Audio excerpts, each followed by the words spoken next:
नमस्कार. अनंत महिलांपर्यंत माझा हा संवाद पोचावा अशी माझी इच्छा आहे. माझ्या भगिनी, माझ्या लेकी, माझ्या नाती या सगळ्यांकरता एक महत्त्वाचा संदेश मला द्यायचा आहे.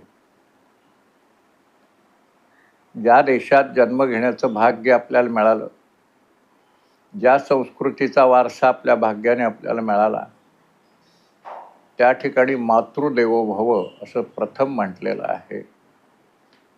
याचा अर्थ नीट समजून घ्या. देवाचा उल्लेख करताना आधी देवीचा उल्लेख होतो. लक्ष्मी नारायण म्हटलं जातं, उमा महेश म्हटलं जातं. याचा अर्थ जरा नीट समजून घ्या.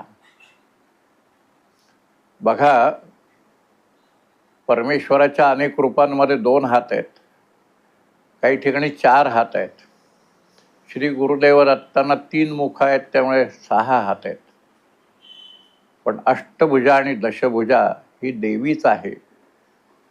अनेक शस्त्र एकाच वेळेला हातात घेणं, अनेक व्यवधानं एकाच वेळेला सांभाळणं, ही क्षमता पुरुषापेक्षा स्त्रीमध्ये अधिक आहे, हे आपल्या पूर्वजांना चांगलं माहिती होतं.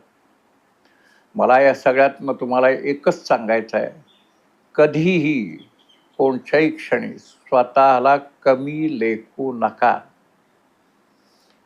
तुमचं स्त्री म्हणून, मातृत्व म्हणून तुमची जी ताकद आहे, तुमच्या ज्या क्षमता आहेत, तुमची जी शक्ती आहे, तर त्याची जाणीव तुम्ही ठेवणं ही तुमच्याकरता, तुमच्या कुटुंबियांकरता, या सगळ्या समाजाकरता, पुढच्या पिढीकरता खूप आवश्यक आहे. नीट समजून घ्या आणि ते आत्मसात करण्याचा प्रयत्न करा. धन्यवाद.